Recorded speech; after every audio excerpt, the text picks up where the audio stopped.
sidang jemaat di tempat ini karena saya baru pertama kali ada di tempat ini. Siapa yang udah kenal saya? Oh, lumayan lumayan banyak juga ya. Tentu ada yang belum kenal ya. Nama saya Gembala Priscilla. Saya melayani di Jakarta di GPF Suara Kebenaran. Saudara siap mendengarkan kebenaran firman Tuhan? Amen. Jangan ngantuk. Oke, serius, karena kalau dengarkan firman Tuhan sambil ngantuk-ngantuk nggak akan dapat apa-apa, saudara. Jadi dengarkan baik, kalau perlu dicatat, saudara. Nah, saudara, hari ini kita akan belajar bersama-sama. Saya akan memberikan sebuah topik dengan judul jangan meremehkan doa berkat. Siapa yang sini yang mau diberkatin? Tentu semua kita mau diberkatin. Jadi jangan meremehkan doa berkat. Nah, sebenarnya khotbah saya ini ada 3 seri. Nah, ini seri yang pertama dulu, saudara. Nanti ketika saya diundang kembali, saya akan lanjutkan. Ada 3 seri, gitu loh. Jadi saudara harus simak. Nanti ketika Pak Gem undang lagi, saya akan bertanya, gitu. Dengarkan ya, saudara. Jangan meremehkan doa berkat. Saya akan ambil dari Ibrani 12. Ibrani 12 ayat 16 sampai 17. Demikian bunyi firman Tuhan. Jangan ada seorang pun yang menjadi pecabul atau yang tidak senonoh, sebagaimana Esau yang menyerahkan hak kesulungannya demi sepiring makanan. Sebab kamu telah tahu pula bahwa kemudian ketika ingin mewarisi berkatnya, dia ditolak. Sebab ia tidak menemukan tempat pertobatan, sekalipun telah mencarinya dengan cucuran air mata. Ini keras banget, saudara. Nah, dari pembacaan ayat-ayat tersebut, ini berbicara tentang apa, saudara? Tentang pilihan Esau dan pilihan daripada Yakub, saudara. Nah, saya percaya dalam kehidupan kita ini diperhadapkan pada pilihan-pilihan. Bapak Yahweh memberikan kebebasan kepada kita, saudara.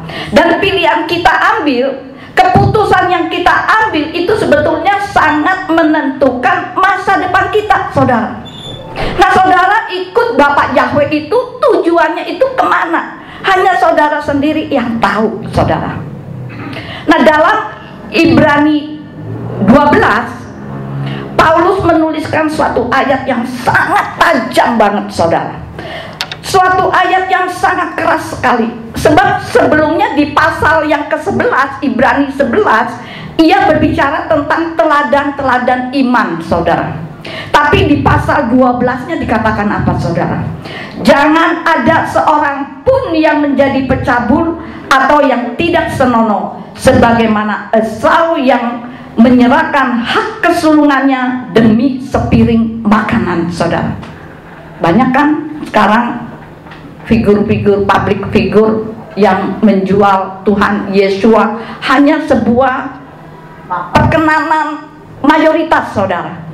Itu loh, saudara. Kita di tempat ini, saya yakin saudara, jangan apapun permasalahan yang saudara hadapi, jangan sampai menjual Tuhan Yesua. Hidup kita di muka bumi ini hanya sementara. Hanya di hadapan Bapak Yahweh itu hanya ditiup begitu aja udah selesai hidup kita, saudara. Gitu. Tapi nanti di kekekalan, saudara, hanya ada 2 pintu, pintu surga dan pintu neraka. Nah, saudara akan memilih yang mana? Jadi untuk itu, saudara, taatlah kepada kebenaran firman Tuhan, supaya ketika kita dipanggil pulang ke rumah Bapak Yahweh, kita semua berada di surga, saudara. Nah, saudara, Paulus memberi contoh orang yang mempunyai nafsu yang rendah itu Esau, saudara. Ia menjual hak kesulungannya demi apa, saudara? Demi sepiring makanan, kacang merah, saudara. Saudara, kisah ini tentu saudara sudah tahu. Mungkin ketika saudara masih sekolah minggu, guru sekolah minggu tentu sudah menceritakannya, saudara. Nah, kisah Esau dan Yakub, dia apa, saudara? Anak kembar, saudara, yang lahir dari orang tua Iskak dan Ribka, mengalir darah yang sama. genetika yang sama, lahir dari anak perjanjian yang dinantikan, Ishak dan Ribka, saudara. Tapi sekalipun mereka anak kembar, memiliki orang tua yang sama, akhir hidupnya yang berbeda, saudara. Yang satu diberkati sangat luar biasa, yang satu memberi keturunan Israel, dan Bapak Yahweh mulai dari Israel membentuk sebuah bangsa yang sangat besar, saudara. Tapi Esau memilih akhir hidupnya dengan tragis, saudara. Kenapa semua hal ini terjadi, saudara? Coba kita lihat Kejadian 27 ayat yang ke-41. Di situ dikatakan apa? Dan Esau membenci Yakub oleh karena berkat yang telah ayahnya berkatkan. Dan Esau berkata dalam hatinya. Esau berkata dalam hatinya, enggak diucapkan, tapi berkata dalam hatinya, hari-hari perkabungan ayahku akan segera tiba, dan aku akan membunuh Yakub adikku. Nah, saudara, satu ayat ini menunjukkan tentang isi hati daripada Esau. Ia begitu membenci adiknya yang bernama siapa? Yakub. Esau membenci Yakub karena apa, saudara? Karena Yakub mendapatkan berkat Bapak Yahweh melalui ayahnya Ishak, saudara. Kalau kita renungkan ayat ini, sebetulnya tidak ada alasan untuk Esau membenci adiknya, saudara. Karena apa, saudara? Karena apa yang terjadi itu merupakan rangkaian akibat dari dia menjual hak kesulungannya, saudara. Jadi jangan main-main dengan hak kesulungan, saudara. Jangan iman saudara ditukar dengan iman yang lain, saudara. Jangan, saudara. Coba kita baca. Ada yang bisa bantu baca dengan keras dan lantang. Kejadian 25 ayat 32 sampai 33. Kejadian 25 ayat 32 sampai 33. Ada yang bisa bantu baca? Dan Esau berkata, lihatlah aku sedang menuju pada kematian, dan apakah gunanya hak kesulungan itu bagiku? Dan Yakub berkata, bersumpahlah kepadaku hari ini. Dan ia bersumpah kepadanya, dan dia menjual hak kesulungannya kepada Yakub. Yes, jika saudara renungkan, hanya karena apa Esau menjual hak kesulungannya, saudara? Karena lapar, betul Pak Gem, betul, karena lapar. Sepertinya hak kesulungan itu tidak ada artinya, dan kesempatan itu diambil sama Yakub adiknya dan mendapatkan hak kesulungannya, saudara. Pintar si Yakub ini, saudara. Sampai akhirnya Ishaklah yang memberkati Yakub, bukan Esau yang menerima berkat, saudara. Seharusnya kan Esau anak sulung, dia yang mendapatkan berkat. Tapi dengan liku-liku pada akhirnya Yakublah yang menerima berkat daripada Bapak Yahweh, saudara. Dan ketika Esau meminta berkat daripada ayahnya, mungkin ayah, ayo cepetan berkatin aku. Ayahnya katakan apa? Tidak ada lagi berkat itu, karena adikmu sudah menerima berkat daripada Bapak Yahweh. Maka Esau marah, kenapa bukan aku? Mungkin seperti itu, kenapa bukan aku? Jadi Esau itu dendam di dalam hatinya, saudara. Awas ya, gua akan bunuh Yakub, begitu loh. Itu bicara dalam hatinya, saudara. Ini merupakan kisah nyata loh, saudara. Benar-benar kisah nyata, bukan dongeng, saudara. Sampai akhirnya Esau itu mencucurkan air matanya. Saya yakin mungkin ketika kita ada di sana, itu Esau mencucurkan air mata yang sedemikian rupa. Dia mungkin sungguh-sungguh bertobat. Dia sadar akan kesalahannya, saudara. Dia menangis, mungkin meraung-raung mungkin, saudara, dan berusaha memperbaiki kesalahannya, saudara. Tapi apa yang dikatakan di dalam Ibrani 12 ayat 17, saudara? Ibrani 12 ayat 17. Sebab kamu telah tahu pula bahwa kemudian ketika ingin mewarisi berkatnya, dia ditolak, sebab ia tidak menemukan tempat pertobatan, sekalipun telah mencarinya dengan cucuran air mata. Saya membaca ini sedih banget. Dia sudah mungkin menyesal, tapi nggak ada lagi pertobatan, walaupun dengan cucuran air mata. Untuk itu, saudara, jangan sampai kita dibegitukan, saudara. Ayat ini cukup keras, saudara. Sebab Esau tidak mempunyai kesempatan kedua kali. Nah, kita jangan sampai kita tidak mendapatkan kesempatan yang kedua kali, saudara. Nah, di Ibrani 12 ayat 16, di situ dikatakan jangan seperti Esau. Jangan seperti Esau. Kalau engkau mengikuti jejak daripada Esau, jika suatu ketika akan bertobat, mencucurkan air mata dan berusaha mencari Bapa Yahweh, ketika saatnya engkau menerima berkat, justru saudara ditolak, saudara. Jangan sampai kita ditolak oleh Bapa Yahweh. Saudara boleh ditolak oleh dunia, oleh orang-orang di sekitar saudara. Gak usah takut. Yang penting saudara tidak ditolak oleh Bapa Yahweh. Amin, saudara. Amin. Saudara, sejak saya terjun ke pelayanan, banyak banget yang menghujat saya. Priski lama nggak mungkin bisa berubah. Paling 3 bulan akan kembali ke dunianya, gitu. Saya dulu hura-hura, Ibu Gem, gitu, hura-hura. Jadi orang kalau nggak bergaul dengan saya secara pribadi, tentu nggak tahu. Saya bergaul hura-hura sama teman-teman geng, saya punya geng, suka mengerjakan orang. Pak Gembala saya sendiri saya kerjain, gitu loh. Tapi akhirnya saya sudah minta maaf pada saat acara tahun baru. Saya minta maaf di depan jemaat. karena saya punya geng yang luar biasa suka ngerjain orang. Kalau kita bicara jujur, orang nggak percaya. Tapi kalau kita orang berkata bohong, justru yang dipercaya, saudara, gitu loh. Tapi sekarang enggak. Sekarang saya yes, aku rekan kerjanya Bapak Yahweh, saudara.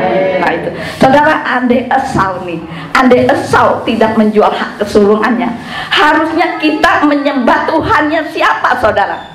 Biasanya kan kita menyebutnya Elohimnya Abraham, ya kan? Nah, saudara, kalau di kitab suci kan dikatakan Elohim Abraham, ya kan? Ya kan? Elohim Abraham, Elohim Iskak, Elohim Yakub. Sebenarnya ini salah sedikit aja. Kalau Elohim, saya katakan kalau Elohimnya Abraham, siapa Elohimnya? Elohim Abraham. Yang Elohim siapa? Abraham kan? Elohim Abraham. Jadi kalau saudara membaca Elohim Abraham, Elohim Iskak, Elohim Yakub, harusnya kita sebut Elohimnya, gitu. Jadi Abraham punya Elohim namanya Yahweh. Kalau di sini Elohim Abraham, Elohimnya Abraham dong, gitu ya. Nah, harusnya kita biasa menyebut Elohimnya Abraham, Elohimnya Iskak, Elohimnya Yakub. Harusnya kita sebut Elohimnya Abraham, Elohimnya Iskak, Elohimnya Esau. Karena kan Esau anak sulung, gitu loh. Dengerin dulu, jangan kalau belum komplit, dengarkan dulu. Harusnya kita menyebutnya Elohim Abraham, Elohimnya Iskak, Elohimnya Esau. Karena Esau kan anak apa? Anak sulung. Harusnya kalau Esau belum menjual, gitu loh. Tapi karena ada sesuatu yang dia buat yang tidak berkenan di hatinya Bapak Yahweh, sehingga yang seharusnya Elohimnya Esau maka diubah menjadi Elohimnya Abraham, Elohimnya Iskak, Elohimnya Yakub, gitu loh, saudara. Ini pengertiannya. Nah, dari kisah Esau dan Yakub ada beberapa yang perlu kita pelajari, yang harus kita perhatikan dan menjadi perhatian kita. Yang pertama, saudara, jangan menganggap remeh doa berkat. Jangan menganggap remeh doa berkat, saudara. Saya suka, mudah-mudahan nggak di sini, saya suka biasanya di gereja-gereja besar, suka memperhatikan orang-orang ketika mau Pak Gembalanya mau doa berkat. Banyak orang-orang, ayo sebelum doa berkat kita kabur dulu, karena berdesak-desakan kalau keluar, ya kan? Gereja-gereja besar kan gitu, saking bejubelnya jemaat, keluar duluan aja, gitu. Maksudnya agar usai ibadah tidak desak-desakan. Itu kebanyakan orang. Mudah-mudahan di sini enggak begitu. Pak Andreas mau doa berkat, kita kabur aja yuk. Mudah-mudahan enggak ya, karena di sini kan ini kan kekeluargaan dan sedikit orang, gitu. Kemudian saya juga suka memperhatikan ketika Pak Gembala memberikan doa berkat yang diucapkan, jemaat tidak mengaminkan, gitu loh. Nggak tahu di sini jemaat mengaminkan nggak ketika gembala saudara memberikan doa berkat, saudara amin, amin, gitu loh. Kalau di tempat saya begitu, amin, amin, gitu. Nah, coba kita akan pelajarin hal ini, saudara. Bilangan 6 ayat 24 sampai 26. Sudah dibuka ya? Bilangan 6 ayat 24 sampai 26. Yahweh memberkati engkau dan melindungi engkau. Saudara jawab, amin, gitu loh. Suara yang keras, gitu loh. Kemudian Pak Gem jawab lagi, Yahweh menyinari engkau dengan wajahnya dan memberi engkau kasih karunia. Amin. Yahweh menghadapkan wajahnya kepadamu dan memberi engkau damai sejahtera. Amin, gitu. Nah, saudara, di dua ayat ini, saudara, pada saat itulah jemaat ketika mengaminkan berkat yang diucapkan gembala, tujuannya ini apa sih? Gitu. Tujuannya apa, saudara? Supaya semua yang diucapkan dan diaminkan itu terjadi di dalam kehidupan saudara sepanjang 1 minggu. Pak Gembala kan kalau memberikan berkat kan di hari Minggu usai ibadah. Jadi berkat itu untuk kehidupan kita itu selama 1 minggu, saudara. Sekarang kita buka Ulangan 28 ayat 3 sampai 6. Ulangan 28 ayat 3 sampai 6. Di situ dikatakan apa? Diberkatilah engkau di kota dan diberkatilah engkau di ladang. Amin. Itu yang harus terjadi di dalam kehidupan kita, saudara. Itu yang harus terjadi. Saudara harus tangkap, saudara. Kemudian diberkatilah buah kandunganmu, hasil bumimu, dan hasil ternakmu. Amin. Artinya apa, saudara? Semua yang kita lakukan, aktivitas apapun yang kita kerjakan, itu diberkati oleh Bapak Yahweh, saudara. Kemudian diberkatilah bakulmu dan tempat adonanmu. Ini juga berbicara tentang makanan dan kehidupan kita diberkati, saudara. Itu maksud doa berkat, saudara.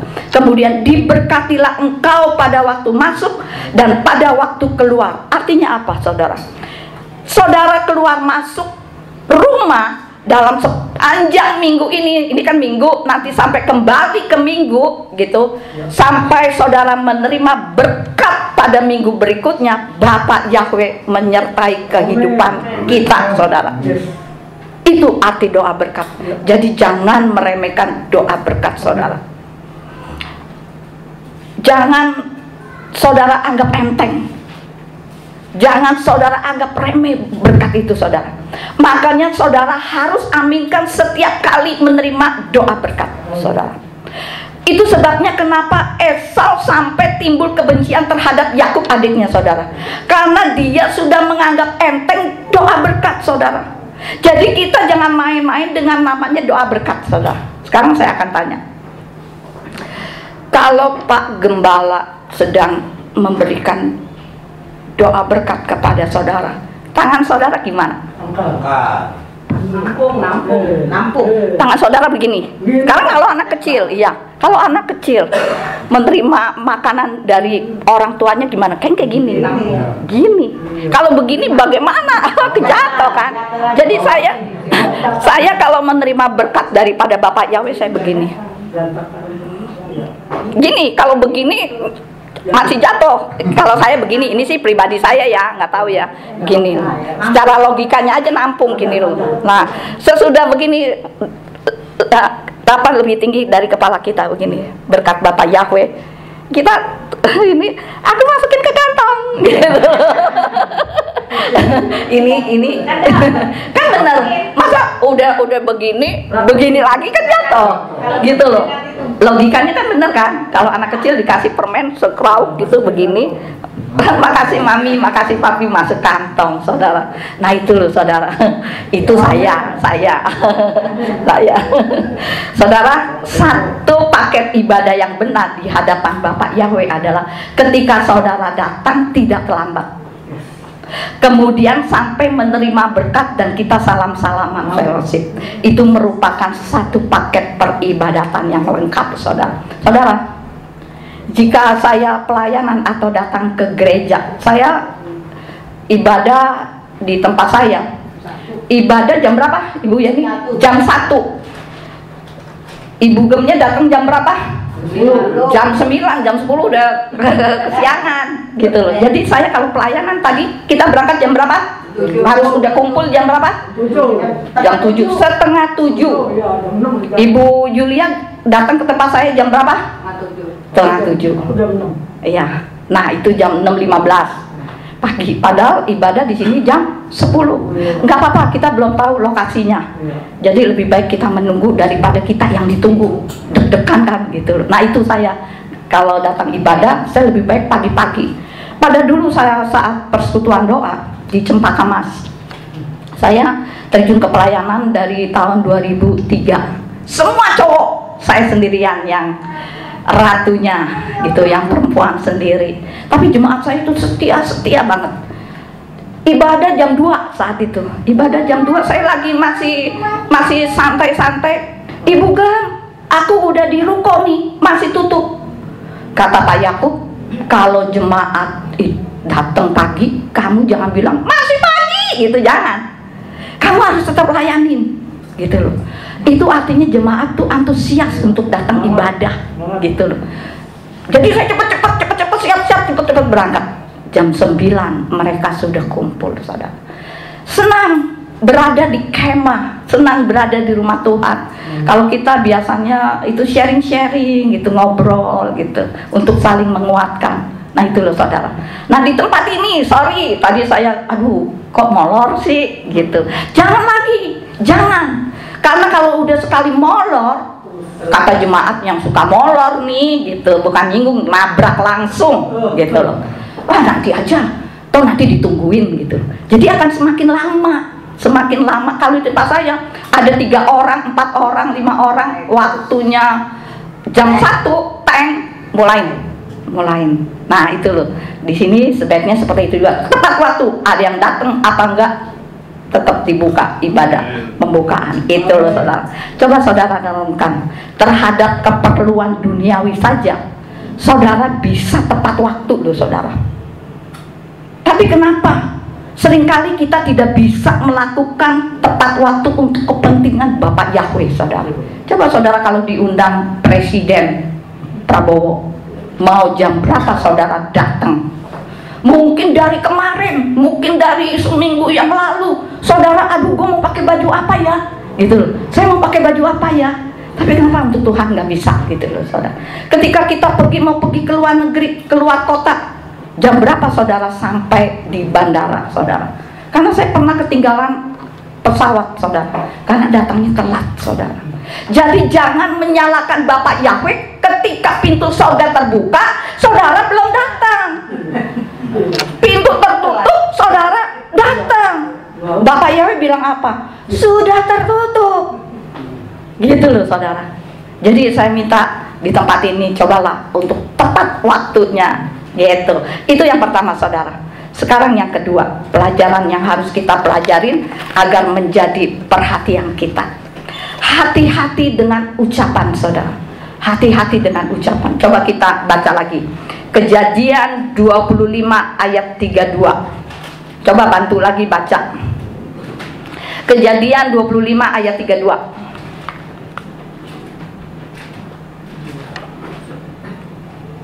Ayo siapa yang bisa baca? Tetapi kata Yakub. Ayo yang kenceng. Tetapi kata Yakub, jualah dahulu. Kejadian 25 ayat 32. Ya udah saya sendiri. Dan Esau berkata, lihatlah, aku sedang menuju pada kematian, dan apakah gunanya hak kesulungan bagiku? Ini Esau sudah menganggap enteng, saudara.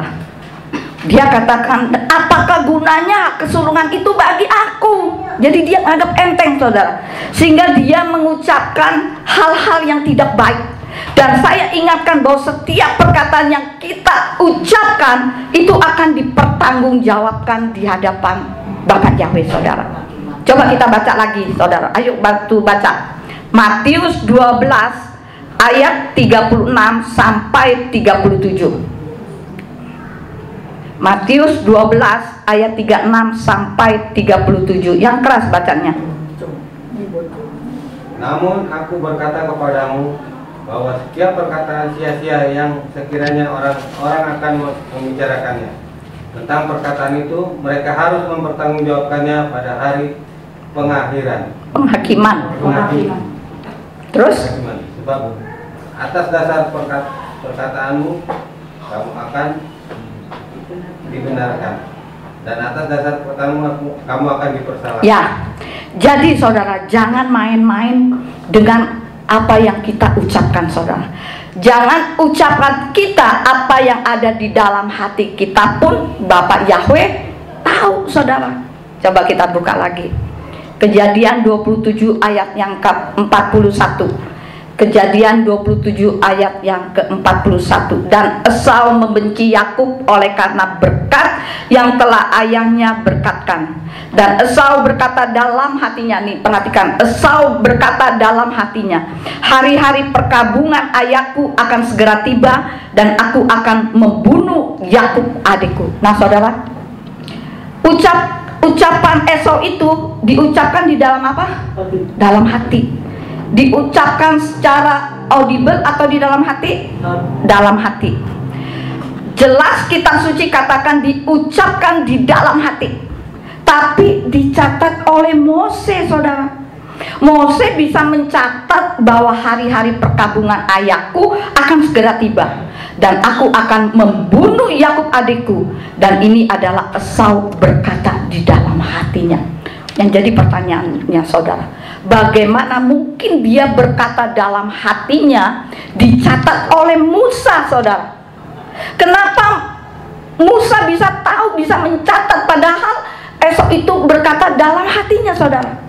Karena Mose diilhami oleh Ruach HaKodesh, saudara. Artinya apa yang terkandung di dalam hati Bapak Yahweh tahu, saudara. Maka itu hati-hati dengan ucapan kita, saudara. Baik ucapan yang kita ucapkan maupun ucapan yang masih dalam hati, Bapak Yahweh tahu. Jadi hati kita ini harusnya berkata-kata yang selalu positif, saudara. Saudara mungkin berada di tempat ini mendengarkan saya berkhotbah, tapi apakah hati saudara ada sungguh-sungguh di tempat ini? Belum tentu. Mungkin ketika saya berbicara, hati saudara beribu-ribu kilometer. Ayo, bener nggak? Gitu loh. Jadi seharusnya ketika saudara di sini, hati saudara sungguh-sungguh ada di sini. Hilangkan semua beban saudara dulu, letakkan. Sungguh-sungguh memuliakan nama Bapak Yahweh, saudara. Saya saat ini, hati saya walaupun saya berkhotbah, hati saya tetap terhubung dengan Bapak Yahweh. Hati saya tetap berbicara kepada hati kita, kan selalu berbicara. Walaupun kita ngobrol begini kan hati kita berbicara, saudara. Nah, harus dilatih hati kita terus terhubung dengan Bapak Yahweh, saudara. Mazmur 44 ayat 22 dikatakan apa? Apakah Elohim tidak akan menyelidikinya? Sebab dia mengetahui rahasia hati. Jadi rahasia hati kita pun Yahweh itu tahu. Maka itu hati-hati dengan ucapan kita, saudara. Baik yang terucap maupun yang masih di dalam hati, saudara. Itu yang kedua, saudara. Sekarang yang ketiga, saudara.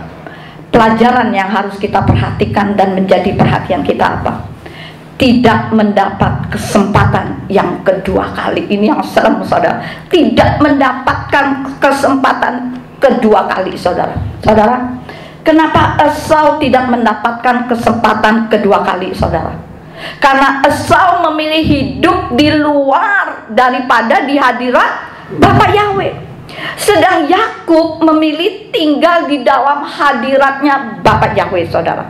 Coba kita buka Kejadian 25 ayat yang ke-27. Kejadian 25 ayat yang ke-27, di situ dikatakan apa? Dan anak-anak itu menjadi besar. Esau menjadi seorang apa? Pemburu, seorang yang suka di padang. Tetapi Yakub adalah seorang yang tenang, yang suka berdiam di kemah. Esau memilih untuk menjadi seorang pembunuh binatang, tinggalnya di padang, saudara. Yakub memilih untuk tinggal diam dalam kemah, saudara. Kemah itu selalu bicara tentang apa sih? Tentang hadiratnya Bapak Yahweh, saudara. Abraham, bapak orang beriman, benar nggak? Bapak orang percaya, bapak dari segala bangsa. Dia adalah manusia kemah, saudara. Abraham ini manusia kemah, saudara. Setiap kali Bapak Yahweh mau ketemu dengan Abraham itu di mana, saudara?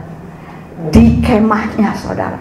Nanti saudara baca ini cerita bagus banget. Makanya saya bikin 3 seri, saudara. Nah, kalau saudara membaca Kejadian 18, ketika Bapak Yahweh menampakkan diri kepada Abraham yang di dekat pohon apa? Terbantin ya. Abraham sedang duduk di pintu kemahnya, saudara. Disitulah Bapak Yahweh bertemu dengan Abraham. Disitulah Bapak Yahweh berjanji kepada Abraham, saudara. Begitupun dengan tabut perjanjian. Taruh di mana, saudara? Di kemah, saudara. Jadi saudara, jika membaca Keluaran 33, setiap kali Mose mau mendapatkan jawaban daripada Bapak Yahweh, dia harus pergi ke kemah Bapak Yahweh. Setiap kali Mose perlu nasihat, dia pergi ke kemah pertemuan. Setiap kali dia memerlukan tanda mujizat, dia harus ke kemah baitnya Bapak Yahweh, saudara. Merinding, saudara. Luar biasa banget. Dan perhatikan, saudara, ketika Mose masuk dalam kemah itu, kemudian apa? Kemuliaan Bapak Yahweh turun atas kemah itu, saudara. Keren, saudara. Setiap kali Mose bertemu dengan Bapak Yahweh di pintu kemah, dia keluar dengan muka bercahaya, penuh dengan kemuliaan daripada Bapak Yahweh, saudara. Saudara, berapa banyak yang merindukan jawaban daripada Bapak Yahweh? Berapa banyak orang yang meminta arahan daripada Bapak Yahweh? Berapa banyak doa saudara mau dijawab oleh Bapak Yahweh? Itu hanya bisa saudara dapat di dalam hadirat Bapak Yahweh. Karena ketika kita masuk dalam hadirat Bapak Yahweh, saudara akan mendapatkan kekuatan. Saudara akan mendapatkan pengurapan, saudara. Saudara akan mendapatkan kesembuhan. Kemudian saudara akan mendapatkan kemenangan, saudara. Itu loh. Jadi jangan main-main, saudara. Begitupun dengan Yosua bin Nun, saudara. Abdinya siapa itu? Abdi Mose, saudara. Orang yang masih sangat muda. Ia sadar rahasia daripada gurunya. Dia tahu gurunya, saudara. Itu sebabnya Keluaran 33 ayat 11 berkata apa, saudara? Keluaran 33 ayat yang ke-11. Dan Yahweh akan berfirman kepada Mose muka dengan muka, seperti ketika seseorang berbicara kepada temannya. Lalu ia pun kembali ke perkemahan dan melayani dia. Yosua anak Nun, seorang pemuda, tidak beranjak dari tengah-tengah kemah itu, saudara. Nah, saudaraku yang terkasih, kalau saudara saat itu ada di zaman Yosua, saudara mungkin akan bertanya, Yosua, engkau tinggal di mana? Gitu. Yosua akan jawab, selama 40 tahun aku tinggal di dalam kemahnya Bapak Yahweh, dekat dengan tabut perjanjian. Itu Yosua, saudara, 40 tahun berada di kemah. Saudara tinggal di kemah Bapak Yahweh 2 jam aja udah gelit sana, gelit sini, kadang ngantuk, ya kan? Karena saya sering menyaksikan ketika saya sedang berkhotbah, yang di belakang gitu tidur. Jadi jangan, saudara, kalau siapapun pengkhotbah yang berkhotbah tentang kebenaran firman Tuhan, saudara harus serius, saudara. Kalau orang bertanya di mana abdi Mose itu, mungkin bertanya kepada orang-orang, di mana sih Abdi Mose itu? Semua orang Israel akan berkata, oh dia di dalam kemah, sehingga mudah dicari, saudara. Bukankah itu luar biasa, saudara? Saya punya rumah, saya nggak akan jual rumah saya sampai saya dipanggil pulang. Maksudnya apa? Supaya ketika orang mencari saya, mereka tahu saya tinggal di situ, gitu loh. Alamatmu di mana, Pak Gem? Oh, aku ada di hadirat Bapak Yahweh. Keren kan, gitu loh. Demikian juga kehidupan Raja Daud, saudara. Dia punya istana yang besar, tapi dia berkata, satu hal yang kupinta kepada Bapak Yahweh, itulah yang kuingini, untuk diam di kemah Yahweh seumur hidupku. Maka kan ada nyanyiannya ya. Lagunya gimana aku nggak hafal nih, gitu. Nah, saudara, nanti kita nyanyikan ini ya sesudah firman. Cuma saya nggak bisa nyanyi, nanti tolong di backup. Nah, Daud sadar bahwa kekuatannya, bahwa rahasia pertolongan Bapak Yahweh, dia tahu pengurapan Bapak Yahweh itu ada di mana, saudara? Di dalam kemah, saudara. Itu sebabnya Yakub suka tinggal di kemah, tetapi Esau nggak mau, saudara. Saudara, saya suka ketika saya membaca firman Tuhan, membuat khotbah, saya suka membayangkan Esau, saudara. Tentu mungkin ketika Esau ada di rumah, ayahnya berkata, Esau, kamu malam ini nginep loh di rumah, gitu loh, jangan keluyuran melulu, gitu loh. Esau jawab apa, saudara? Sorry papi, sorry mami, Esau ini mau berburu singa, perlu waktu 3 bulan, gitu mungkin. Akhirnya orang tuanya, ya udah dah, mungkin berantem dikit, ya udah dah, terserah lu deh mau ngapain kek, gitu, mungkin gitu loh, saudara. Setelah 3 bulan Esau pulang, kemudian Iskak berkata, sudah tidur di rumah, jangan berburu mulu, gitu loh. Capek tahu berburu mulu, badan kamu udah kumal, gitu mungkin. Tapi kembali Esau jawab apa? No, tidak. Sekarang aku mau berburu lagi, baru pulang udah mau berburu lagi, berburu terus, saudara. Dia tidak pernah tinggal di rumah, tidak pernah tinggal dalam kemah, saudara. Tapi Yakub ini orang yang tinggal dalam kemah, tinggal dalam hadirat Bapak Yahweh. Mungkin Yakub ini orangnya anak mami, kalem gitu, ganteng gitu kali ya. Makanya kalau saudara baca kitab suci, saudara membayangkan saudara ada di tengah-tengah mereka. Saya berdoa buat saudara semua yang hadir pada pagi hari ini, agar saudara sungguh-sungguh menangkap apa yang Bapak Yahweh perkatakan melalui firman Tuhan pada hari ini, saudara. Saudara, baunya Esau itu bau apa sih? Hah? Kan dia di padang gitu ya, bukan makanan di padang gitu. Baunya bau sangit, bau padang gitu loh. Iya, bau matahari kan nggak enak gitu loh. Jika orang misalnya kerjanya di pembuangan sampah yang mungut sampah, orang tersebut pulang kerja pasti bau sampah. Mau mandi berulang kali, mau pakai minyak wangi, mau pakai apa, tetap terasa bau sampah, saudara. Itu loh, saudara. Mungkin baunya itu udah merekat dalam tubuh saudara. Kalau saudara kerja di toko parfum, keluar dari toko parfum baunya apa? Wangi, baunya parfum. Nah, ini tim saya dari Jakarta, baunya minyak wangi gitu loh. Jadi dimanapun saudara tinggal, baumu seperti engkau tinggal gitu loh. Itu loh, saudara. Kalau saudara tinggal bersama dengan Tuhan Yesua, saudara spending time dalam hadirat Bapak Yahweh, bau saudara itu bau pengurapan, saudara. Bau sukacita, saudara. Kekuatan berkat. Widih, kalau dekat-dekat dengan Ibu Yeni lu, aduh, aura berkatnya lo, gitu loh. Kan sering ya kita tuh, aduh, kalau dekat-dekat Ibu Priscilla lu, berkatnya melimpah, gitu loh. Kemenangan itu prinsipnya, saudara, tidak bisa ditoleransi, saudara. Amin, saudara. Itu yang ketiga, saudara. Sekarang yang keempat, saudara. Pelajaran yang harus kita perhatikan dan menjadi perhatian kita. dalam kemah ada firman, ya kan? Dalam kemah ada firman. Coba bantu baca lagi Ibrani 11 ayat 8 sampai 9. Tolong bantu baca dengan suara yang keras. Ibrani 11 ayat 8 sampai 9. Ibrani 11 ayat 8 sampai 9. Dengan iman, Ya. iman kita dipanggil keluar. Abraham taat untuk pergi ke tempat yang akan segera dia terima sebagai milik pusaka, dan dia pergi dengan tidak mengetahui kemana dia pergi.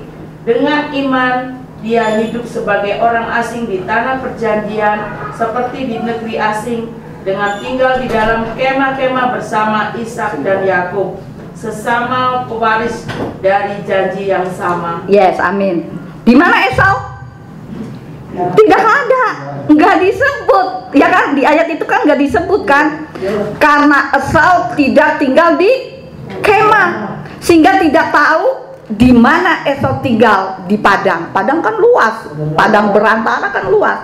Kalau kita lihat lagi di ayat yang ke-9, sesama pewaris dari janji yang sama. Nah ini poin pentingnya, kata kunci, sesama pewaris dari janji yang sama. Jadi Abraham itu tinggal dengan siapa, saudara? Abraham, kalau saudara membaca ini, Abraham itu tinggal dengan siapa? Dengan cucunya. Dengan cucunya siapa?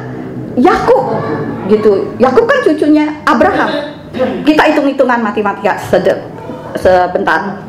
Abraham mendapatkan anak perjanjian pada usia berapa tahun? Berapa? Salah. Berapa? Ya benar. 100 tahun Ishak lahir. Kejadian 21. Kejadian 24 ayat 20 dan 26b, di situ dikatakan apa? Dan Ishak berusia 40 tahun ketika dia mengambil Ribka. Perhatikan ya, Ishak berusia 40 tahun ketika dia mengambil Ribka. Dan Ishak berusia berapa? 60 tahun ketika istrinya melahirkan mereka. Sekarang, jadi Ribka itu mandul berapa tahun? 20 tahun. Kemudian Bapak Yahweh mendengar dan membuka kandungannya, lahirlah Esau dan Yakub. Saat itu Ishak berusia berapa tadi? 60 tahun. Abraham jadi umurnya berapa? 160. Betul. Abraham meninggal pada usia 175. Kejadian 25 ayat yang ke-7. Jadi Yakub hidup bersama kakeknya berapa tahun? 15. Yes, pinter juga. Hitungannya pinter juga. Kenapa Bapak Yahweh pilih Abraham untuk menjadi bapak orang beriman? Supaya ia mengajarkan ketetapan-ketetapan Bapak Yahweh, mengajarkan ketetapan-ketetapan tersebut kepada anak-anaknya, kepada cucu-cucunya, dan kepada keturunannya seperti kita saat ini, saudara. Gitu loh. Itu sebabnya jika saudara perhatikan bangsa Yahudi sangat ketat dengan pelajaran ini, saudara. Dimanapun mereka berada, walaupun orang Yahudi tersebar di seluruh bumi, mereka mengajarkan firman Tuhan, mereka mengajarkan bahasa Hebrew dan lain sebagainya, Torah gitu, agar nggak hilang, saudara, gitu loh. Kenapa itu bisa terjadi, saudara? Karena mereka mengajarkan ketetapan-ketetapan itu. Mose membuat hukumnya, kemudian engkau berbaring, engkau masuk dalam rumah, engkau mengajarkan dan engkau harus mengingatnya. Engkau kemudian memperkatakannya ketika engkau makan, ketika engkau duduk, ketika engkau tidur, ketika engkau pergi, selalu mengucapkan ketetapan-ketetapan daripada Bapak Yahweh, gitu loh. Kalau orang Yahudi kan kalau dari kecil udah dididik Torah. Kalau waktunya hari Sabat dari pagi sampai malam ada di bait Tuhan, saudara. Tapi Esau tidak mau tinggal di kemah. Kenapa? Kenapa Esau tidak mau tinggal di kemah, saudara? Tinggal, kata Esau nih, kita kembali lagi ini, kita ada di sana. Tinggal di kemah, dikotbahin melulu, gitu loh. Isinya khotbah, isinya doa, isinya penyembahan. Ngapain gua nggak bisa seperti itu? Gua nggak bisa khotbah, gua nggak bisa berdoa. Saudara bisa bayangkan, pasti Esau ini tipe orang yang tidak betah di rumah saudara. Karena dalam rumahnya itu mungkin isinya khotbah mulu. Jadi lebih baik gua tinggal di padang, kan begitu ya, gitu. Dulu sebelum saya pelayanan masih orang duniawi. Suatu ketika, ayo Ibu Priscilla, kita ke persekutuan gitu loh. Ke persekutuan, oke deh mau, karena dijemput oleh ibu gembalanya. Kemudian di saat berdoa, saudara, kan keliling tuh, bahkan kalau doa bergilir, giliran saya senggol ibu gembala. Aku nggak bisa doa. Kalau ibu gembala senggol lagi, doa gitu, nggak bisa sampai 15 menit. Akhirnya diambil alih. Nah, kedua kali saya dulu ibadah di GSJA. Saya kalau ibadah harus bisa dekat dengan gembala. Gembala jemput nih, jemaat yang bawel, yang suka ngerjain dijemput. Doa malam, dikasih kertas doa. Aku dilempar lagi, jatuh lagi ke saya karena memang saya, Tuhan, akhirnya apa yang aku doain ya, aku rancang ini doanya, aku rancang di sini, nggak keluar Ibu. Terus akhirnya diajak lagi ke persekutuan, enggak, gua nggak mau doa mulu, udah tahu aku nggak bisa doa, disuruh doa, saya nggak mau lagi saudara. Sampai akhirnya Tuhan tangkap saya terus kejar-kejaran dengan Tuhan, saudara. Gua nggak mau, sampai nangis gitu loh. Tetap kalau Tuhan sudah memilih, tetap dipilih, saudara. Akhirnya saya bisa seperti sekarang ini, saudara. Sudah siapa sih yang mau jadi gembala? Nggak mau, dihujat mulu. Pakai baju begini, Priscilla pakai bajunya kayak artis gitu loh, kayak artis. Loh, emang kalau emang saya kayak artis kayak gini gitu, kan biasa aja. Memang nih mungkin kaget, saya hobi pakai boot gitu loh, hobi pakai boot. Yang penting saya udah tanya Pak Yakub, boleh pakai, boleh aja, yang penting kan masih sopan. Memang style saya begini. Teman saya yang bilang udah nggak usah diurusin orang, jadilah dirimu sendiri gitu loh, stylemu sendiri. Malah apa tuh gembala rambutnya hijau. Iya, saya memang suka hijau dari kecil. Apa salahnya? Justru saya mau jadi gembala yang nyentrik, gitu loh. Tapi kan namanya dia nulis, gembala bilang meme gitu lah. Buktinya pagem tadi, jangan panggil Priscilla, gitu loh. Maksudnya apa? Bergaul aja kagak, gitu, ya kan? Gitu. Nah itu loh saudara, saya sering dihujat, gitu. Tapi saya no problem. Yang penting Bapak Yahweh yang aku sembah tidak pernah menghujat saya. Justru saya diangkat semakin tinggi, saudara. Jadi orang yang nggak bisa apa-apa, dari seorang yang nggak bisa apa-apa, dari saya dikelilingi oleh hamba-hamba Tuhan, saya justru yang dipilih dan cepat naiknya, saudara. Dari orang nggak bisa apa-apa langsung disuruh khotbah. Apa yang gua khotbahin? Saya langsung saat tahun 2021 kayak 2021 gitu ya, 2001 saya justru mendapat tiket gratis, pengajaran gratis di Muar, Malaysia selama 3 minggu dari berapa negara gitu loh, prophetic gitu loh, kenabian. Saya nggak tahu apa-apa, pakai bahasa Inggris gitu loh, dari pagi sampai malam pembagian tugas gitu loh. Kemudian pulang dari Malaysia, saya bilang sama Tuhan, gua mau cuti 1 bulan aja. Sorenya saya ngomong begitu 1 bulan, Tuhan. Sorenya saya ditelepon oleh ketua sinode Gain saat itu. Priscilla, minggu depan khotbah. Nggak mau, aku kan mau cuti. Tuhan, nggak boleh cuti sebagai hamba Tuhan yang udah aku bentuk gitu. Aku harus khotbah, aku nggak bisa bikin khotbah gitu. Apa saja yang kamu bisa ucapkan, kamu ucapkan aja gitu. Tapi akhirnya saya bisa, saudara, karena ketika Tuhan sudah mempercayakan saya, ketika saya disuruh khotbah, tentu kan kita menyiapkannya gitu. Karena ada pengkhotbah yang saya mah kalau khotbah sesuai dengan ruah HaKodesh, saya dalam hati lu nggak persiapan, asal bisa ngomong doang gitu loh. Dan ketika kita para gembala, para pengkhotbah sudah ada di depan mimbar, jangan pernah berkata, aku sebenarnya nggak bisa apa-apa loh. Jangan pernah, itu auranya akan down gitu loh. Saya dulu awal khotbah, mulut gemetar, tangan gemetar, mata mau nangis, kaki goyang. Ketika selesai khotbah, saya marah sama Tuhan. Tuhan, gue nggak mau khotbah lagi. Lu mempermalukan gue Tuhan, gitu loh. Tapi ternyata ketika saya salaman, Ibu Priscilla, khotbahnya sungguh memberkati kehidupan saya. Tolong nanti doakan. Oh Tuhan, ampuni aku Tuhan, gitu loh.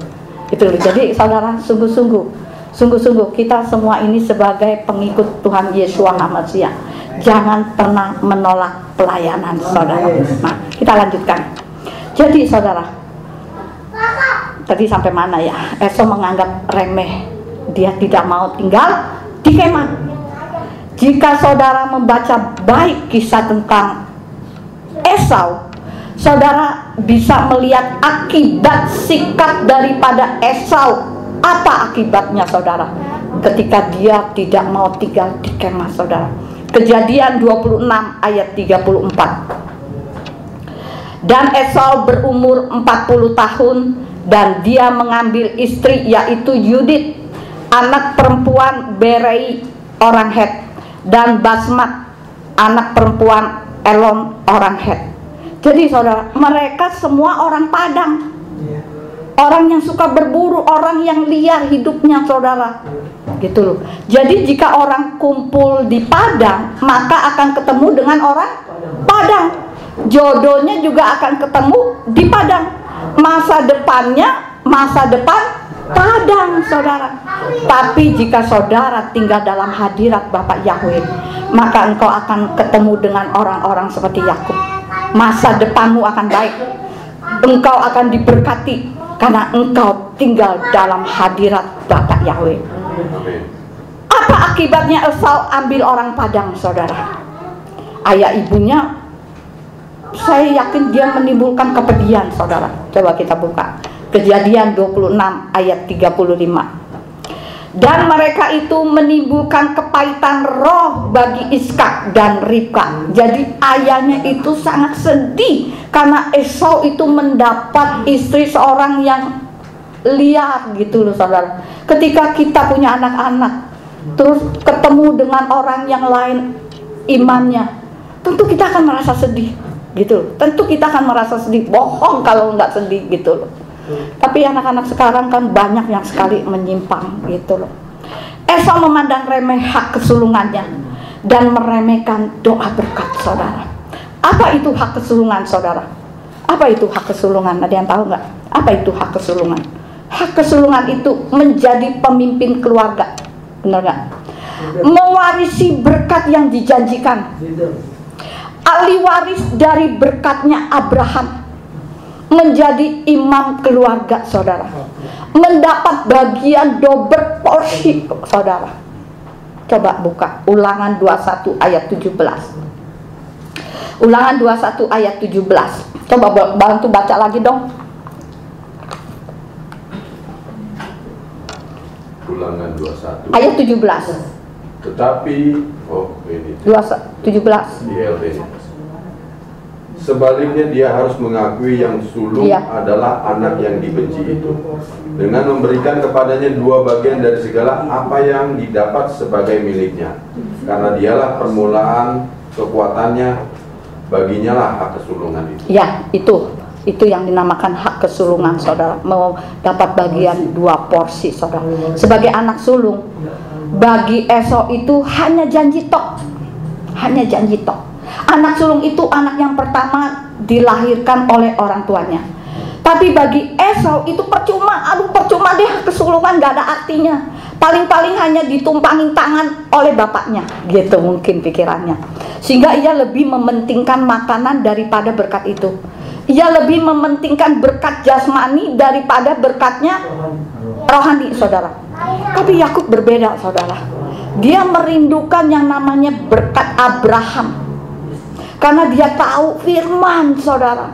Dia percaya akan janjinya Bapak Yahweh, saudara. Saya berharap saudara punya hati seperti hatinya Yakub, saudara.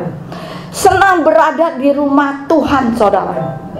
Baik di rumah Tuhan, baik di rumah sendiri. Jadikan rumah itu adalah hadirat Tuhan, harus hadir gitu di rumah kita, saudara. Jika engkau anak-anak Bapak Yahweh, dalam kitab Galatia, dalam kitab Roma berkata apa? Maka engkau ahli waris daripada Abraham. Apa yang dijanjikan kepada Abraham itu akan menjadi milik saudara. Untuk itu saudaraku yang terkasih, jangan kita meremehkan hak kesulungan. Jangan kita meremehkan doa berkat saudara. Saudara, saya ingin bersaksi sedikit. Saya sebagai gembala, kemudian suami saya dipanggil Tuhan 3 tahun yang lalu, sehingga saya nggak ada penghasilan, nggak ada pemasukan sama sekali, nol. Kemudian teman menganjurkan saya untuk jadi driver. Saya ini driver loh, saudara. Gembala sidang, pekerjaannya driver. Saya rental Innova. Dan saya mendapatkan mobil dulu saya pakai Pajero. Mendapatkan ketika suamiku meninggal, mobil ditarik oleh kantor. Saya sudah memohon 2-3 kali untuk mobil itu diserahkan ke saya untuk kenang-kenangan, untuk pelayanan. Enggak dikasih. Akhirnya ditarik. Teman-teman saya tuntut, suami kamu kan udah kerjanya 46 tahun, tuntut. Enggak. Aku berdoa aja, kalau mobil itu berkatnya saya, pasti akan balik gitu. Dalam waktu 5 bulan mobil itu balik, saudara. Dan ketika mobil itu balik ke saya, 4 kali ada halangan. Saya katakan, wah, ini roh-roh penghalang nih. Aku patah-patahkan lagi. Akhirnya balik, saudara. Nah, ketika saya pakai Pajero, saya masuk, dikenalin temen jadi bawa Pajero di kumpulan sopir-sopir. Wah, ini sih orang kaya nih. Cuman belusukan doang nih, pakainya Pajero, mobil mewah gitu loh. Aku sungguh-sungguh mau jadi driver, mau cari duit receh gitu loh. Akhirnya saya jual mobil itu. Kemudian saya ganti Innova Reborn. Sampai detik ini sopir-sopir saya perempuan sendiri juga di antara sopir-sopir. Orang-orang bilang, oh si Priscilla sekarang bergaulnya dengan sopir-sopir gitu. Tetapi saudara perlu ingat, justru sopir-sopir itu yang punya hati lebih baik daripada orang Kristen, saudara. Gitu. Benar gitu. Banyak menolongnya gitu. Udah Mbak, dia panggilnya Nita, karena panggil Priscilla kayaknya susah di telinga mereka, karena kan agamanya beda. Mbak Nita mah di rumah aja, udah sultani lah, kerja jadi driver lagi malu-maluin. Tinggal mobilnya kasih ke saya, nanti saya tinggal setor gitu. Saya nggak mau, saya hobi nyetir dan saya jadi driver. Dan saya justru diberkatin oleh Bapak Yahweh. Firman Tuhan kan katakan, kamu akan diberkati dari segala penjuru. Bagaimana caranya agar kita menerima berkat yang sudah ada di sini, saudara? Saya kalau nggak ada job dari rental, saya main aplikasi GoPartner, sopir Grab, cuma saya ambil yang Gojek, GoPartner, yang Go Luxury. Saya nggak mau ambil yang fitur-fiturnya yang Go-Car, Go Prioritas, enggak. Karena itu rate-nya murah. Mobil saya mobil yang kelasnya atas. Jadi saya ambil GoPartner. Justru di situ saya diberkati oleh seseorang. Saya setiap kali orang naik, ibu tunggu ya. Karena saya salut sama ibu perempuan masih nyetir. Saya akan kasih kecap. Aku pikir kecapnya itu cuma 1 botol. Gitu lihat, 5. Saya pikir bawa 5 untuk dibagi kemana gitu. Ini ibu 1, makasih ya. Enggak, ini semuanya. Gitu, ini semua 5 botol gitu loh. Itu. Kemudian ada orang naik lagi ke bandara. Aku kagum sama ibu. Setiap kali orang yang naik mobil saya selalu mereka berkatakan salut dengan driver Nita gitu. Ibu seorang gembala ya, seorang pendeta ya gitu. langsung dia tet, ibu aku udah transfer 1 juta. Wow, nggak dikenal loh. Kalau bukan karena Tuhan itu nggak mungkin. Kemudian saya ambil lagi, bawa dari Jakarta Utara ke Jakarta Selatan. Dia juga cerita, ibu seorang pendeta ya, gitu loh. Saya cerita gitu. Akhirnya ketika turun, ibu aku minta nomor rekeningnya.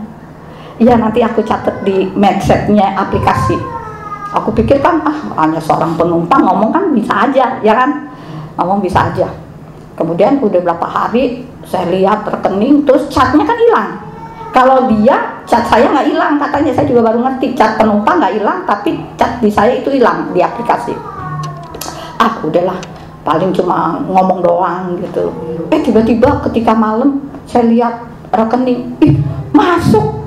Bukan main-main, masuknya gede banget gitu loh, gede banget, pakai banget lagi gitu loh. Tuhan, thank you Tuhan. Saya mengucapkan terima kasih sama orang itu. Bagaimana? Dia hanya seorang penumpang yang saya nggak tahu nomor handphonenya gitu loh. Akhirnya berikutnya lagi belum naik mobil saya, berapa bulan nggak ketemu lagi, duit masuk lagi. Saya mengucapinnya gimana? Kan saya tahu rumahnya, karena saya jemput di rumahnya, saya tahu rumahnya. Saya kirim ucapan terima kasih, kirim buah. Kemudian saya bikinin puisi. Saya kasih majalah. Saya kasih kitab suci ILT. Itu sebagai ucapan terima kasih saya, supaya dia juga kenal Bapak Yahweh. Dan saudaraku yang terkasih, tiap bulan transferan ada, saudara. Jumlahnya yang tidak sedikit gitu. Tuhan, terima kasih. Kalau bukan Tuhan nggak mungkin. Dan sekarang ini saya nggak ketemu lagi. Saya rindu ketemu dengan itu Tuhan. Aku kepengen mengucapkan say thank you gitu loh.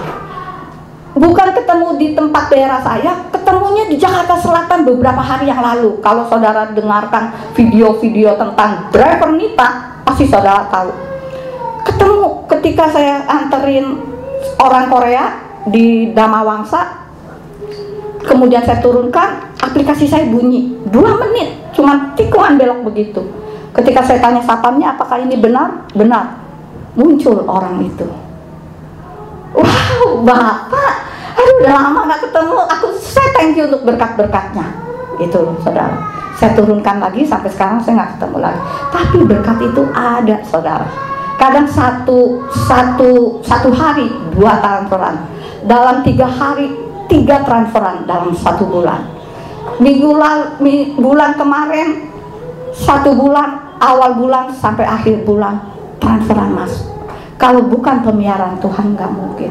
Maka kalau saya bisa diberkatin, saudara pun bisa diberkatin Tuhan. Asal saudara taat dan setia kepada Bapak Yahweh, berkat udah ada di depan kita. Bagaimana caranya?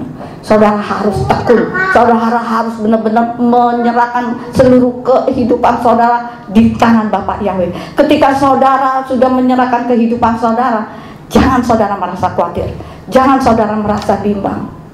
Karena Tuhanlah, kita ada di telapak tangan Tuhan. Dan saya percayakan kehidupan saya ini di dalam tangan Tuhan. Saya sudah buang hal-hal negatif. Orang mau berkata negatif, gue cuekin aja, nggak ada gunanya. Singkirkan orang-orang yang nggak berfungsi, saudara.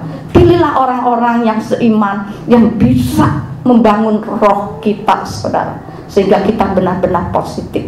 Dan doanya juga saudara jangan cuma Tuhan aku ingin. Kalau ingin udah dapat belum? Belum. Jadi saudara doanya saya ubah saudara. Bapak Yahweh Jireh di dalam kehidupan saya. Aku diberkati secara melimpah. Hidupku penuh dengan ucapan syukur karena Engkau Bapak Yahweh. Aku ada di telapak tangan Bapak Yahweh. Jadi ucapan doa itu ucapan yang positif di alam bawah sadar kita seolah-olah sudah menerimanya saudara, gitu loh. Jangan Tuhan aku ingin, aku mau, jangan. Tuhan aku sudah menerima berkat dari Tuhan, hidupku melimpah, uang-uang datang dari berkat-berkat. Kan jangan kita asosiasinya berkat itu berupa uang aja ya saudara. Aku sehat, aku kuat, aku bersyukur, aku hidup tidak penuh kekhawatiran. Itu juga sudah berkat saudara. Dan ketika saudara taat, berkat itu akan mengikuti kita. Bukan kita yang mengikuti duit, saudara, itu mamon. Kalau kita mengikuti uang, itu ya mamon. Tapi berkat, uang itu yang harus mengikuti kita, saudara.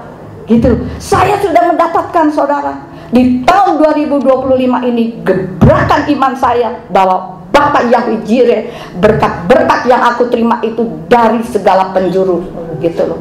Dan ketika saya mengeluarkan uang, misalnya belanja ke restoran, saya kan keluar uang untuk bayar.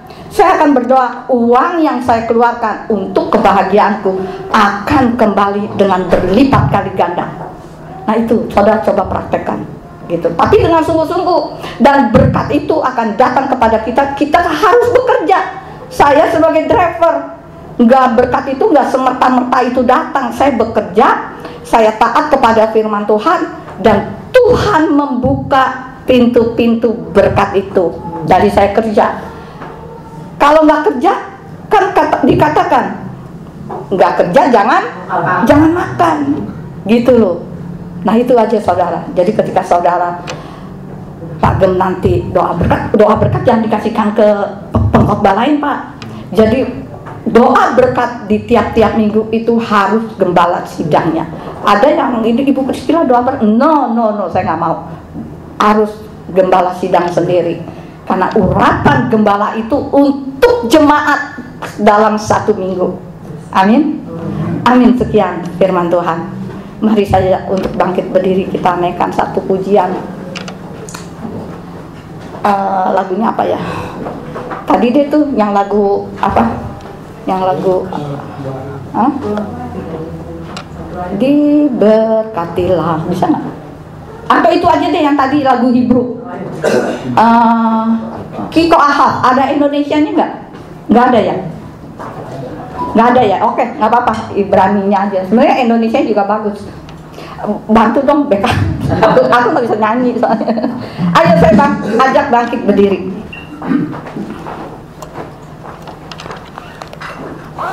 Kita nyanyi dengan sungguh-sungguh di dalam hadirat Bapak Yahweh. Karena Bapak Yahweh tahu isi hati kita. Kita naikkan satu pujian Kiko Ahab dengan sungguh-sungguh. Haleluya, terima kasih Bapak. Kiko Ahab, Elohim Haolam, Akinata.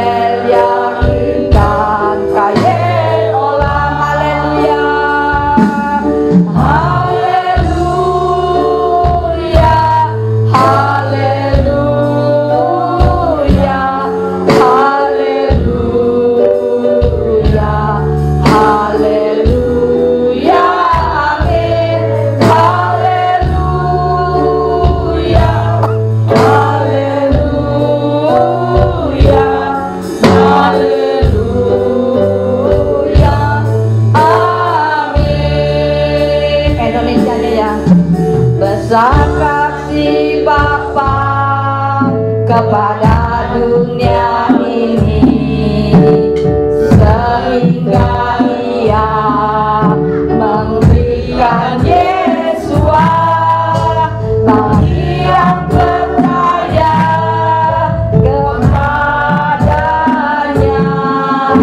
tak akan binasa, hidup yang kekal.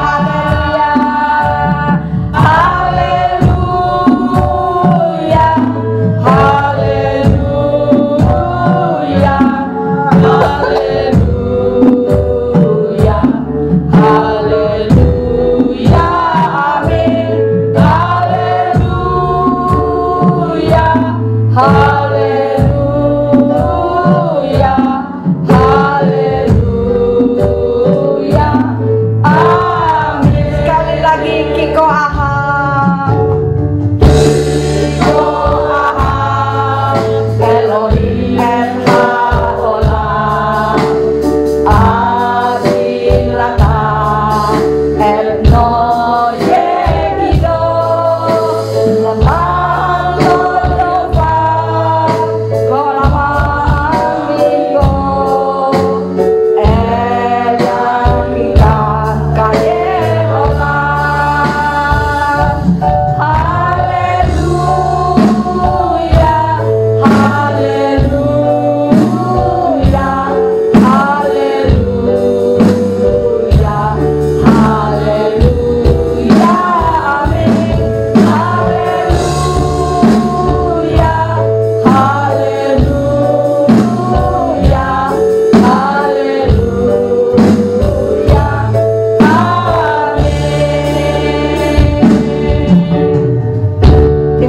kasih Bapak Yahweh di dalam Yeshua HaMashiach.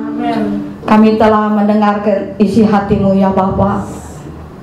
Kami telah mendengarkan kebenaran firman Tuhan ya Bapak. Dan biarlah Tuhan, kami adalah umat-umat yang setia kepada Engkau. Kami umat-umat yang betah tinggal di hadirat-Mu ya Bapak. Sehingga ketika kami betah tinggal di hadirat-Mu ya Bapak, ada urapan khusus daripada Bapak Yahweh untuk kehidupan kami ya Bapak. Jadikan kami seperti Yakub, bukan Esau ya Bapak. Terima kasih Tuhan, biarlah Ruach HaKodes terus berbicara di dalam kehidupan kami ya Bapak, sehingga semakin hari kehidupan kami semakin benar di hadapan-Mu ya Bapak. Hamba telah selesai mendengarkan isi hati-Mu ya Bapak, dan hamba saat ini berdoa untuk gereja di tempat ini di Cilengsi ya Bapak, GPF Yahweh Echad ya Bapak, dan biarlah daerah Cilengsi, Cibubur dan sekitarnya dimenangkan oleh Bapak Yahweh melalui penggembalaan daripada John Sugeng ya, John Sugeng Andreas ya Bapak. Dan biarlah tempat ini akan banyak jiwa-jiwa dimenangkan oleh Pak Gembala dan jemaat di tempat ini ya Bapak. Berkati keluarga besar dari Pak Gembala, berkati anak-anaknya ya Bapak, dan berkati jemaat-jemaat di tempat ini ya Bapak. Jadikan mereka yang taat dan setia kepada Bapak Yahweh, sehingga pengurapan Bapak Yahweh turun di tengah-tengah kami saat ini ya Bapak. Terima kasih untuk firman-Mu ini Tuhan. Di dalam nama Tuhan Yeshua HaMashiach. Haleluya. Amin.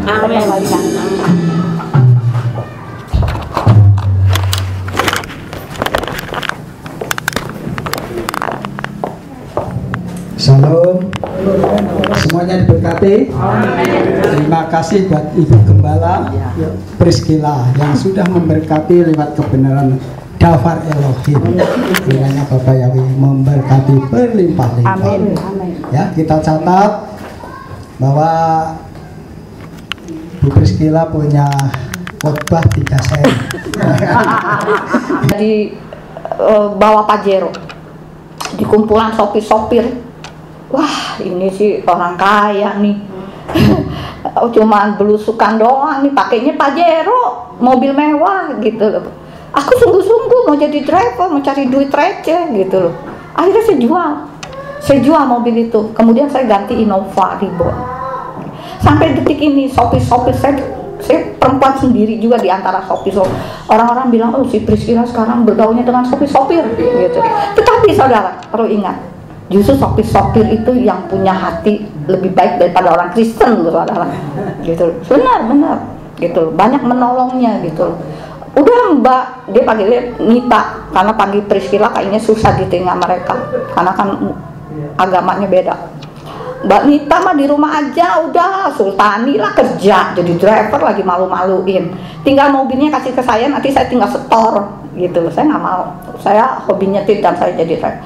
Dan saya justru diberkatin oleh Bapak Yahweh. Firman Tuhan kan katakan, kamu akan diberkati dari segala penjuru. Bagaimana caranya agar kita menerima berkat yang sudah ada di sini, saudara? Saya kalau nggak ada job dari rental, saya main aplikasi GoPartner, sopir Grab, sopir, cuma saya ambil yang Gojek, GoPartner, yang Go Luxury. Saya nggak mau ambil yang fitur-fiturnya yang Go-Car, Go Prioritas, enggak. Karena itu rate-nya murah. Mobil saya mobil yang kelasnya atas.